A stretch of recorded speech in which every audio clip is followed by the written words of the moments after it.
Bonjour Bernard, te voilà de retour du Japon. Qu'est-ce qui t'a le plus marqué durant ton séjour?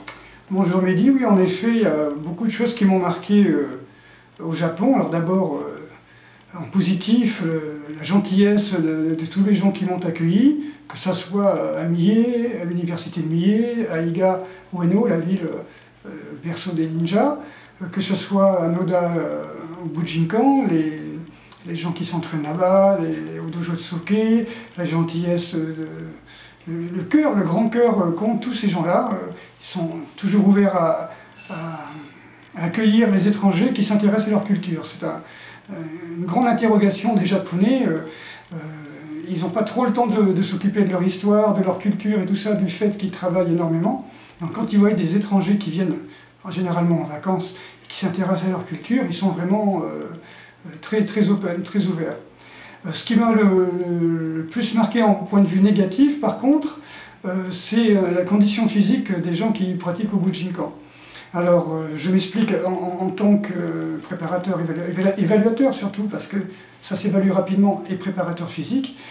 J'estime que quand on fait une pratique qui s'appelle ninjutsu, donc on devrait avoir un corps un peu plus préparé, on va dire, au marathon. Tout simplement parce que nin veut dire endurance, pas science, mais endurance. Et l'endurance, on sait ce que c'est, hein. Physiologiquement, l'endurance, c'est la capacité à pouvoir maintenir un effort durant un temps assez long et d'une assez grande intensité. Et le corps des gens qui pratiquent l'endurance, c'est un corps où il y a 10% de matière grasse, voilà, de corps gras. Et c'est pas trop ce que j'ai vu dans le dojo du Bujinkan. J'ai eu plus affaire à des gens qui avaient entre 20 et 25 kg d'excédent de poids que des gens qui étaient au top de leur forme. Alors c'est très important parce que dans le ninjutsu, il y a deux définitions de jutsu. Un jutsu, c'est à la fois, dans le ninjutsu, c'est le travail de l'espion, hein, c'est-à-dire la survie, le travail de l'espionnage, la marche de nuit, l'endurance, voilà. Et puis toutes les capacités, toujours dans jutsu, les capacités à développer pour pouvoir faire ce travail-là. C'est-à-dire, dans jutsu, il y a la notion de capacité, c'est-à-dire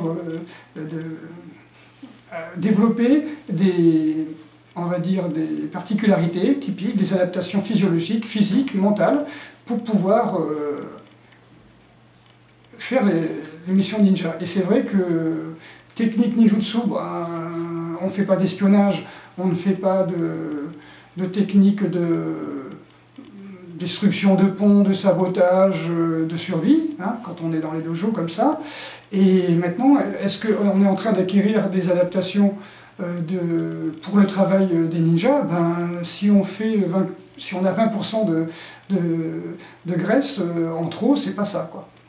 Si on a 15, 20, 25, voire 30 kg d'excédent de poids, on va dire, d'excédent de bagages sur nous, évidemment, on ne peut pas dire que c'est du ninjutsu. Donc on ne pratique pas le ninjutsu en pratiquant le Budo Taijutsu, j'ai déjà dit.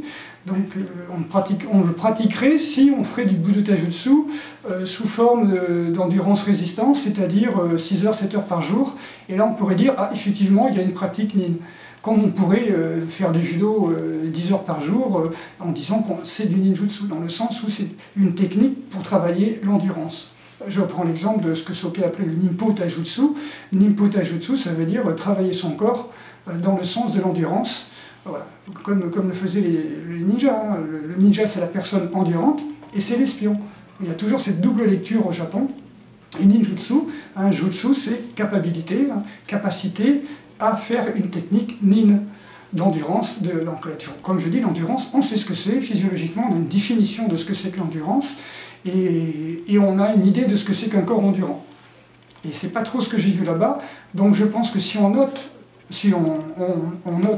pas du verbe noter, mais du verbe ôter, le travail de l'endurance, à l'entraînement de Budo Taijutsu, on ne peut pas appeler ça du ninjutsu. Par définition même, scientifiquement, historiquement, voilà, point de vue sémantique, on ne peut pas appeler ça ninjutsu. Il faut qu'il y ait une pratique d'endurance. Et ce n'est pas le cas. Merci.